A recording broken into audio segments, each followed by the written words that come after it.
പ്രിയമുള്ള പ്രേക്ഷകരെ, നിങ്ങളുടെ നാളെയിൽ നാം ചർച്ച ചെയ്യുന്നത് നാളെ 1200 ഇടവമാസം 11-ാം തീയതി, അതായത് 2025 മെയ് മാസം 25-ാം തീയതി രവിവാരം ഞായറാഴ്ചത്തെ ശുഭാശുഭ ഫലങ്ങളാണ്, മുഹൂർത്തങ്ങളാണ്. നാളെ ഞായറാഴ്ച തൃശ്ശൂർ സൂര്യോദയം 6:04 അസ്തമയം വൈകിട്ട് 6:38 നാളത്തെ രാഹുകാലം നിങ്ങൾക്ക് ഏവർക്കും അറിയാം. വൈകിട്ട് 4:30 മുതൽ 6 മണി വരെയുള്ള 1.5 മണിക്കൂർ ദൈർഘ്യ സമയമാകുന്നു രാഹുകാലം. നാം ഒരു കാര്യങ്ങളും രാഹുകാലത്ത് അനുഷ്ഠിക്കാറില്ല. അപ്രകാരം തന്നെയാണ് ഗുളികകാലവും. നാളത്തെ നക്ഷത്രം അശ്വതി നക്ഷത്രമാകുന്നു. നാം ശുഭകാര്യങ്ങൾക്ക് ഔഷധം മരുന്ന് സേവിപ്പാനും മറ്റെല്ലാ ശുഭകാര്യങ്ങൾക്കും ഉപയോഗിക്കുന്ന ഒരു നക്ഷത്രമാകുന്നു അശ്വതി നക്ഷത്രം. അത് ഉത്രത്രയത്തിൽപ്പെടുന്നു. ഉത്രത്രയം എന്നാൽ ഉത്രട്ടാതി, രേവതി, അശ്വതി. ശുഭനക്ഷത്രമാണ്. അശ്വിനി ദേവതകളാണ് ഈ നക്ഷത്രത്തിൻ്റെ അധിപൻ. അതുകൊണ്ടാണ് മരുന്ന് സേവിപ്പാനൊക്കെ നാം ഈ അശ്വതി നക്ഷത്രം സ്വീകരിക്കുന്നത്.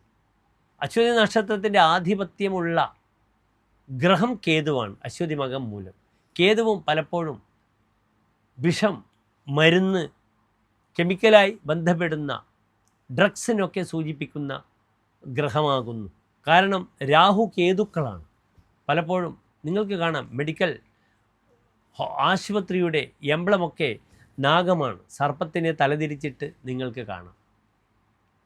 അശ്വതിയുടെ മൃഗം കുതിരയാണ്. സാധാരണ അശ്വതി നക്ഷത്രക്കാരൊക്കെ വലിയ ഓട്ടക്കാരായിരിക്കും, വാഹനഭ്രാന്തരായിരിക്കും. കുതിരയുടെ ആ ഹോഴ്സ് പവർ നമുക്ക് അശ്വതി നക്ഷത്രക്കാരിലൊക്കെ കാണാം. അശ്വതി നക്ഷത്രക്കാർ ഡ്രൈവർമാരാവുകയാണെങ്കിൽ അവർ വളരെയധികം ഹൈ സ്പീഡ് ഡ്രൈവിങ്ങിൻ്റെ ആളുകളായിരിക്കും. അതൊരു പാഷനാണ് ഡ്രൈവിങ്. എത്ര സമയവും തളരാതെ, ഒരു ദിവസം മുഴുവനും തളരാതെ വാഹനമോടിക്കുവാൻ ഈ നക്ഷത്രക്കാർക്ക് പ്രത്യേക വാസനയാണ്, കഴിവാണ്. അവിടെ തളരില്ല. നാളത്തെ പ്രാർത്ഥന അശ്വതി മകം മൂലം ഈ നക്ഷത്രങ്ങളുടെ അധിപനായ ഗ്രഹം കേതുവാകയാൽ നിങ്ങൾക്ക് രാഹുകേതു ക്ഷേത്ര ദർശനം, അവിടെ ആയില്യപൂജ, സർപ്പബലി വഴിപാടായി സമർപ്പിക്കാം. നവഗ്രഹത്തിൽ രാഹുകേതു അർച്ചന ചെയ്യാം. നാളെ 12:05 വരെ മാത്രമേ അശ്വതി നക്ഷത്രമുള്ളൂ. 12:05 കഴിഞ്ഞാൽ പിന്നെ ഭരണി നക്ഷത്രമാണ്. അതിനാൽ നാഗക്ഷേത്ര ദർശനം നാളെ ഞായറാഴ്ച കാലത്താകട്ടെ. വൈകിട്ട് ഭരണിക്ക് നിങ്ങൾക്ക് ഭദ്രകാളി ക്ഷേത്രമോ ദേവീക്ഷേത്രമോ നിങ്ങൾക്ക് സന്ദർശിക്കാം. നല്ല മുഹൂർത്തം യാത്രയായാലും മറ്റ് ഏത് വിഷയങ്ങളായാലും മധ്യസ്ഥ ചർച്ചകൾക്കോ ബന്ധു ഗൃഹദർശനമോ വിവാഹക്ഷണമോ വിവാഹ നിശ്ചയമോ ഒക്കെ തന്നെ നാളെ നിങ്ങൾക്ക് ചെയ്യാം. പക്ഷെ അങ്ങേയറ്റം ദുർബലമാണ് തിഥി. കറുത്തപക്ഷത്തിൽ ത്രയോദശി തിഥിയാണ്. മറ്റന്നാൾ ചതുർദശി, പിന്നെ അമാവാസി.